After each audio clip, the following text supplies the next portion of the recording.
جب نبی علیہ السلام کو یہ حکم دیا اللہ تبارک و تعالیٰ نے، اے نبی جی آپ اپنی بات میں آئندہ کل کے لیے جب بھی کہیں تو انشاءاللہ کہیں. جب پیغمبر کو حکم ہے تو پھر اپنے تو کون سی کھیتی گاجر بولی؟ ہمارے لیے تو زیادہ ضروری ہے دوستو کہ ہم کیا کہیں گے کہ اپنی بات میں انشاءاللہ کہیں گے. انشاءاللہ کہہ کر بھی اپنی بات کا کیا کریں گے؟ اختتام کریں گے اور اپنی باتوں میں اس کو شامل کریں گے. انشاءاللہ کا مطلب کیا ہوتا ہے؟ اگر اللہ تعالیٰ نے چاہا، اگر اللہ تعالیٰ نے چاہا، مثال کے طور پر کسی نے ہم سے کہا ارے بھائی تمہارے 10,000 مجھے دینے کے ہیں، آپ دینے کے تو کم دوں گے، تو وہ ساتھ میں کہے گا کہ بھائی آئندہ جمعہ کو یا کل جمعہ کو میں تم کو شام تک دے دوں گا، تو ساتھ میں انشاءاللہ بھی کہے. کیوں؟ اس لیے کہ ہو سکتا ہے کہ بھائی کل کا دن آوے نہ، موت آ جائے. موت کا کیا بھروسہ؟ ابھی کوئی یقین ہے بھائی بات؟ دیکھیے ہمارے ماشاءاللہ حضرت مولانا محمد صاحب، حضرت مولانا حسین احمد رحمت اللہ علیہ پٹلی، جن کے بڑے صاحبزادے محمد اول اور محمد ثانی کڑی کے تھے، جو ہماری ننداسن کی مکہ مسجد میں 7 مہینے پڑھایا. ماشاءاللہ لذیذ شریف 25 سال کے ہوا. کل ان کا انتقال ہوا، اچانک دل کا دورہ پڑا. 25 سال کے ہوا. دل کے دورے پر ہی وہ کیا ہو گئے؟ ماشاء 5 آدمی کو بڑی آسانی سے وہ گرا سکتے، اتنا مضبوط بدن تھا ان کا. لیکن دوستو مارو مٹی کے نیچے دفن ہو گئے.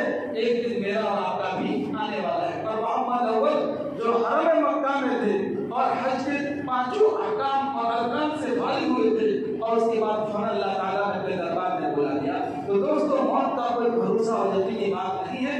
اس لیے فرمایا کہ وہ دن آئے گے اور موت ہو جائے، یا کیا معلوم کیا پتا کہ وہ چیز ضائع ہو جائے، پیسے ضائع ہو جائے، جل جائے، چوری ہو جائے، یا کوئی ڈاکہ ڈال دے، یا اللہ ہماری حفاظت فرمائے کہ کسی بیماری کے اندر وہ 10,000 5,000 چلے جائے، ہم دینے کے قابل نہ رہے. ہو سکتا ہے. اس لیے فرمایا کہ انشاءاللہ کہہ کر کے اللہ کی مدد کو اپنے ساتھ شامل کرو.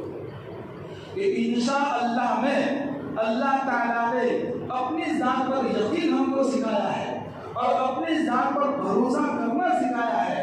کیوں؟ اس لیے کہ بھائی مومن انسان کمزور ہے، انسان کے بس کی بات نہیں ہے کہ تمام چیزوں کو سنبھال سکے. وہ اللہ تبارک و تعالیٰ ہی ہے جو تمام چیزوں کو کیا کرتا ہے؟ سنبھالتا ہے. اس لیے اپنی باتوں میں اور اپنے وعدے میں اللہ کی مشیت کو اور اللہ کے چاہنے کو کیا کر لو؟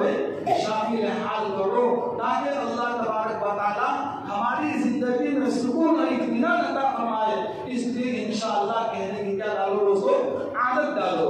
تو انشاءاللہ کہیں گے تو گویا کہ اللہ کی مشیت میں ہم آ گئے، اللہ کی چاہت کے مطابق. اس لیے فرمایا کہ بھائی دل میں تو ہے لیکن زبان سے بھی اس کا اقرار کر دو. ابھی دل میں ہے نا کہ بھائی کباڑ کے اندر 10,000 رکھے ہوئے ہیں، دل میں ہے کہ تجوری میں وہ پیسے رکھے ہوئے ہیں، بینک کے اکاؤنٹ میں بینک کی چوکڑی میں وہ پیسے موجود ہے، تو میں تم کو کل دے دوں گا. تو کیا پتا کہ وہ پیسے رہتے ہیں یا ختم ہو جاتے ہیں؟ کیوں؟ اس لیے کہ ہر چیز ختم ہونے والی ہے. اللہ تبارک و تعالیٰ قرآن کریم میں دوسری جگہ فرماتے ہیں ما عندکم ينفد وما عند اللہ باق. جو کچھ تمہارے پاس ہے وہ ختم ہو جائے گا اور جو کچھ اللہ کے پاس ہے وہ کیا رہے گا دوستو؟ باقی رہے گا. اس لیے بزرگوں کا بڑا مجرب عمل ہے کہ جو بھی آدمی کسی کاغذ میں اس کو لکھ کر کے تجوری میں یا پیسوں کے کباڑ میں رکھ دے گا تو اس کے پیسے کم نہیں ہوں گے. اور دوسرا بھی مجرب عمل ہے کہ بھائی کسی کی جہاں چوری ہوتی ہے، مثال کے طور پر ہمارے ننداسن میں کچھ مہینے پہلے واقعہ رہا تھا کہ بھائی میرے پیسے کم ہو جاتے ہیں، چوری ہو جاتی ہے. کیسے ہو جاتے ہیں پتا نہیں. تو کسی نے کہا کہ جنات پیسے لے جاتے ہیں. تو جیسے انسانوں میں نیک لوگ ہوتے ہیں، برے لوگ ہوتے ہیں، کافر لوگ ہوتے ہیں، مومن لوگ ہوتے ہیں، بالکل اسی طرح جنات کے اندر بھی نیک لوگ ہوتے ہیں، برے لوگ ہوتے ہیں، مومن لوگ ہوتے ہیں، کافر لوگ ہوتے ہیں، چور ہوتے ہیں، شاہدار ہوتے ہیں، سب لوگ ہوتے ہیں وہاں بھی. تو یہ چور یہ جنات کیا کر جاتے ہیں؟ چوری کر جاتے ہیں. اس لیے فرمایا کہ سورہ الرحمن میں آیت ہے یا معشر الجن والانس ان استطعتم ان تنفذوا من اقطار السماوات والارض فانفذوا. اس آیت کا ترجمہ بھی نہیں بتاؤں گا. جب ٹاپک اس وقت بتاؤں گا. اس آیت کو لکھو گے تو فرمایا کہ جنات پیسوں کی چوری نہیں کرے گا. شیخ زکریا رحمۃ اللہ علیہ کے کمرے میں ایک بزرگ سے سنا, ایک مولانا سے سنا کہ ان کے کمرے میں یہ دونوں آیتیں لکھی ہوئی دیکھی کباڑ پر, ما عندکم ينفد وما عند اللہ باق, اور دوسری یا معشر الجن والانس. حالانکہ اتنے مقبول شخصیت ہیں کہ جنہوں نے فضائل اعمال ہر زبان میں لکھی, اور ماشاءاللہ کتنے آدمیوں کو اس کے ذریعے فائدہ ہوا اور ہدایت پر آئے لوگ دینی زندگی کے اعتبار سے ترقی کر گئے. اللہ تبارک و تعالیٰ نے کتنا اونچائی کا مقام عطا فرمایا. جب یہ لوگ ان باتوں پر عمل کرتے تو ہم کو تو بدل اولا ان باتوں پر کیا کرنا ہے دوستو, عمل کرنا ہے. اس لیے اولیاء اللہ فرماتے ہیں کہا کہ جب ہم اپنی بات میں اور اپنے وعدے میں اللہ کی مشیت کو شامل کر لیں گے تو سمجھو کہ تم نے اللہ کی ذات پر کامل بھروسہ کر دیا, کامل یقین کر لیا. اس لیے دوستو دیکھیں اس وقت جب سے حکومت کی طرف سے یونیفارم یکساں سول کوڈ کی چرچائیں شروع ہوئی ہے, تب سے مسلمانوں کے اندر فکری اعتبار سے 4 جماعتیں پیدا ہو گئی. ایک جماعت بزدلوں کی ہے, ایک جماعت ضدی لوگوں کی ہے. وہ کیا کہتے ہیں, ان کا کہنا یہ ہے کہا کہ یار یہ کیا کر رہے ہیں, ارے بھائی جو حکومت کرتی ہے کرنے دو, حکومت کی بات کا ماننا ضروری ہے. چنانچہ یہ حکومت کے تلوے چاٹنے والی ہے, یہ خوشامد پرست ہے, یہ کیا ہے بدماش قسم کے لوگ ہیں جو ان کی شانہ بشانہ چل رہے ہیں اور ان کی حمایت کر رہے ہیں اور مسلمانوں کے یونیفارم کے خلاف باتیں کر رہے ہیں. ایک قوم کو, ایک جماعت کو یہ پیدا ہوئی بزدل لوگ, ایک جماعت کو یہ ہوئی منافق لوگ ہوئی, اور دوسری جماعت بزدل اور وہ لوگ کمزور ایمان والوں کی ہے, کمزور مسلمانوں کی ہے. وہ کیا کہہ رہی ہے, ارے بھائی جو کرتے ہیں کرنے دو, ورنہ ہمیں اسپین کے زمانوں کو یاد کرنا پڑے گا, برما کے زمانے کو یاد کرنا پڑے گا, ہماری حالت بہت بدتر ہو جائے گی. اس لیے وہ ڈر رہے ہیں اور اس قسم کی باتیں کر رہے ہیں. اور پھر اس کے بعد یہ کہہ رہے ہیں ارے بھائی آئندہ ان کو جتانا مت, آئندہ ان کو ہرانے کی کوشش کرنا تو سارا معاملہ کیا ہو جائے گا, ٹھیک ہو جائے گا. اور ان کا بھروسہ کس پر ہے, وہ مخلوق کی کمزور طاقت پر ہے, اللہ کی زبردست طاقت پر ان کا بھروسہ نہیں ہے. 3 جماعتیں جو ملک و ملت کے لیے بالکل نقصان دہ ہے. چوتھی جماعت یہ ہے جن کا کہنا یہ ہے کہ جب تک ہمارے بدن کا آخری قطرہ ہے ہم دین کے لیے, اسلام کے لیے قربانی دینے کے لیے تیار ہے. ان الذین قالوا ربنا اللہ ثم استقاموا, جنہوں نے کہا کہ ہمارا رب اللہ ہے اور پھر ڈٹے رہے, پھر قائم رہے, تو پھر اللہ تبارک و تعالیٰ کی طرف سے مدد بھی کیا ہوگی, شامل ہے.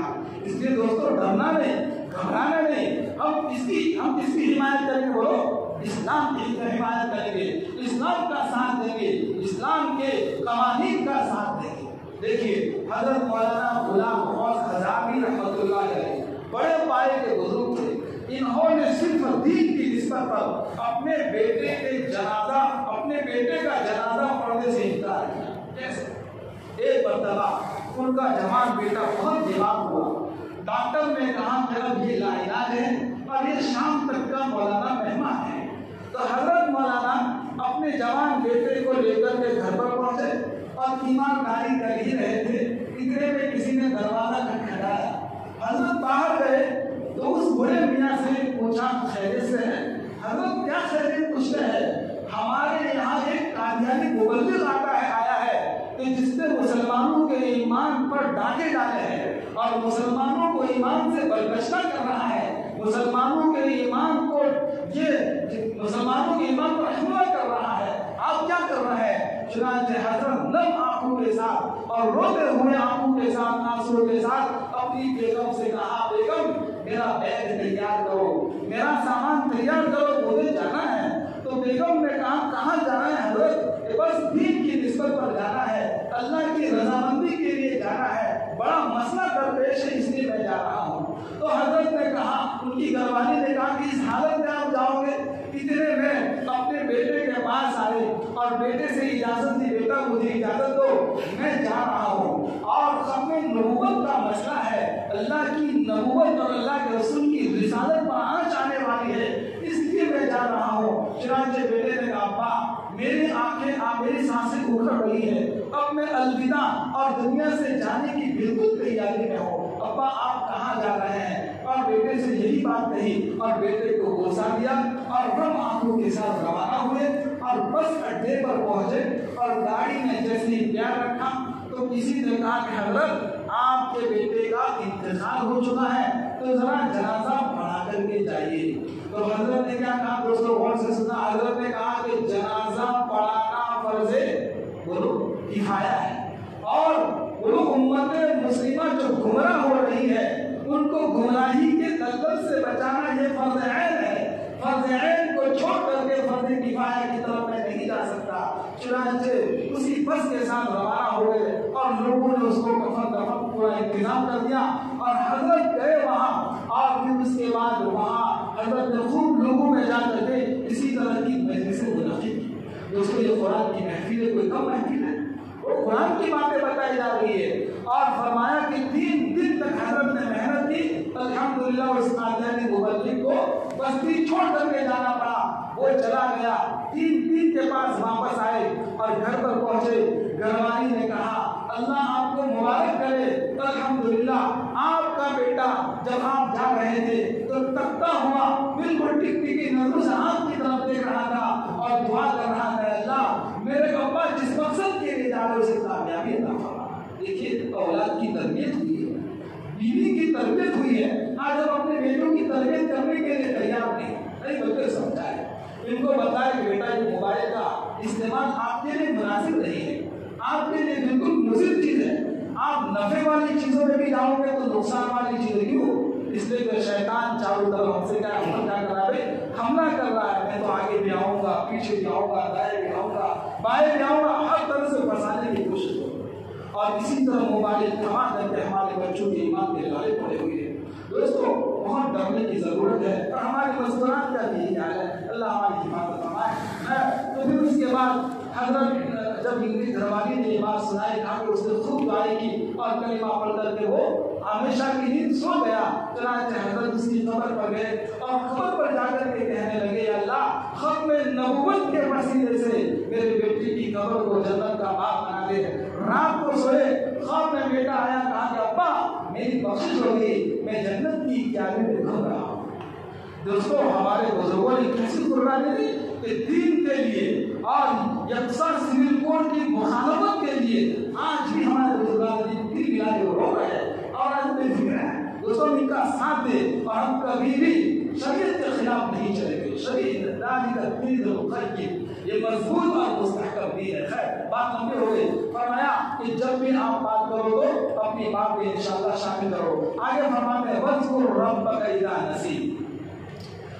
اس آیت میں ہمارے نبی کو نصیحت کی گئی ہے اور یہ فرمایا گیا ہے نبی جی جب بھی آپ بھول جائے تو اپنے رب کا تذکرہ کریں، یعنی انشاءاللہ کہا کرے۔ کوئی بات نہیں، جیسے ہم لوگ کھانے کے لیے بیٹھتے ہیں تو کھانے کے شروع میں بسم اللہ وعلا برکت اللہ بولو پڑھنا بھول جاتے ہیں، تو ہم کو کہا گیا کہ بسم اللہ اولہ وآخرہ، کہ کھانے کے شروع میں بھی اللہ کا نام اور کھانے کے بعد میں بھی اللہ کا نام۔ تو یہ بالکل اسی طرح ہے نبی جی تو فرمایا کہ اگر آپ اخیر میں تھوڑی دیر کے بعد بھی انشاءاللہ کہتے تو آپ کے لیے یہ بات کیا تھی بھائی کافی تھی۔ اس لیے ہم بھی بات کرتے تھے انشاءاللہ بھول جائے تو بولو کیا کہے اخیر میں انشاءاللہ ضرور ہے۔ وَقُلْ عَسَىٰ أَن يَهْدِيَ رَبِّي لِأَقْرَبَ مِنْ هَٰذَا رَشَدًا۔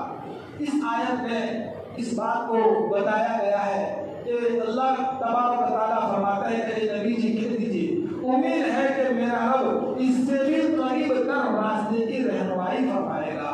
یعنی جیسے مکہ کے کافر اور یہودی لوگ اس واقعے سے تعجب کر رہے ہیں کہ بھئی 309 سال تک ان کو سلایا، تو اللہ تبارک و تعالیٰ کہتے ہیں کہ نبی علیہ السلام بھی کہتے ہیں بھئی اس واقعے سے تم کو تعجب کی کوئی ضرورت نہیں ہے۔ کیوں؟ اس لیے کہ ایک ہسٹری اور تاریخ لکھنے والا بھی اس بات کو جانتا ہے، وہ بیان کر دے گا۔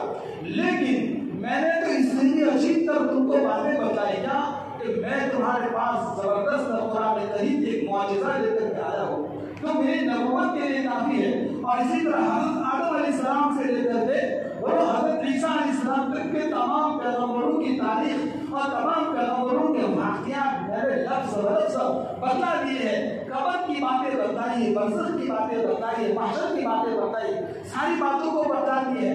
چنانچہ اس واقعے سے تم تعجب مت کرو، بلکہ میری ہر بات تعجب کی ہے اور میری نبوت کے لیے چیز کافی ہے۔ آگے فرمایا وَلَبِثُوا فِي الْكَهْفِ 300 سنین وازدادوا تسعا، یہ لوگ غار کے اندر 300 سال اور اوپر 9 سال، کیا کہا ہے؟ 300 سال اور اوپر 9 سال۔ مفسرین نے یہاں بڑی عجیب بات لکھی ہے، فرمایا کہ یوں کہتے تھے 309 سال کہتے، لیکن آپ نے کیا کہا، اللہ نے کیا فرمایا کہ 300 سال اور اوپر 9 سال، یہ ایسی بات کیوں کہی؟ تو اس لیے مفسرین نے ایک بات بڑی عجیب لکھی ہوئی ہے کہ ایک انگریزی تاریخ ہوتی ہے جس کو ہم شمسی تاریخ بھی کہتے ہیں، اور ایک قمری تاریخ ہوتی ہے جس کو ہم اسلامی تاریخ کہتے ہیں۔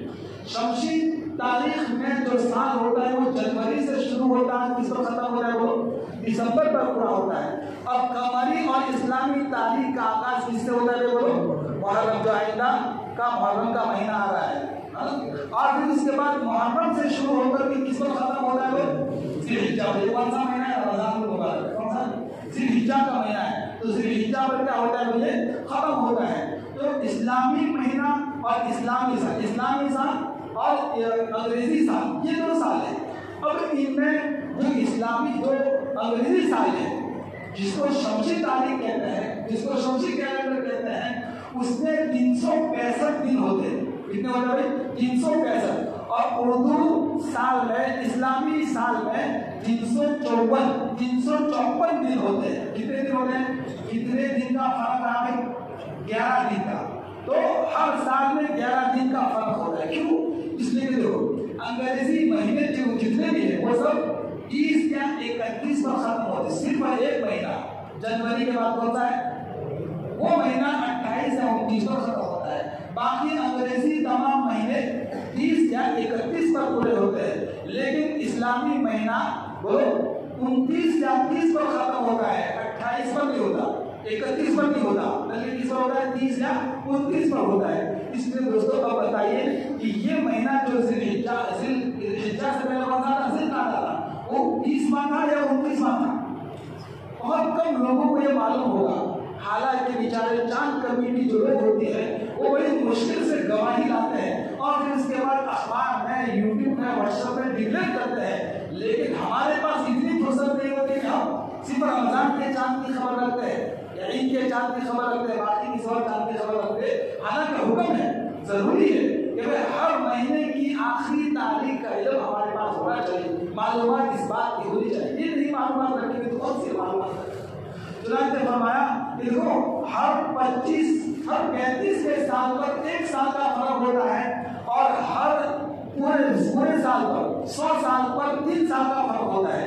تو شمسی اعتبار سے 300 سال اور قمری اعتبار سے 309 سال، یہ تاریخ میں مفسرین اس بات کو لکھا ہے۔ تو شمسی اعتبار سے 300 سال اور قمری اعتبار سے 309 سال، تو ہر 35 سال پر 1 سال کا فرق ہوتا ہے۔ اس حساب سے شمسی اعتبار سے 300 سال اور قمری اعتبار سے 309 سال، اس لیے مفسرین نے یہ بات لکھی ہے۔ چنانچہ آگے فرمایا قُلِ اللَّهُ أَعْلَمُ بِمَا لَبِثُوا، کہہ دیجئے اللہ تبارک و تعالیٰ ان کے ٹھہرنے کی مدت کو اچھی طرح جانتا ہے، تمہیں اس پر آپ اس میں پڑھنے کی ضرورت نہیں ہے۔ کتنے سال ٹھہرے، کتنے سال سوئے، کتنے تھے، 8واں ان کا ٹوٹا تھا، 6واں ان کا ٹوٹا تھا، 5واں ان کا ٹوٹا تھا، اس بحث میں ضرورت پڑھنے کی ضرورت نہیں ہے۔ بس اللہ نے جو کہہ دیا اس پر ہمارا کیا ہے؟ ایمان ہے۔ یہ بات ثابت ہو گئی کہ 309 سال سوئے ہیں، تو اب ہمارے لیے ایمان لانا اس پر کیا ہے؟ ضروری ہے۔ اگر کوئی شک کرے گا تو ایمان کے دائرے سے کیا ہو جائے گا؟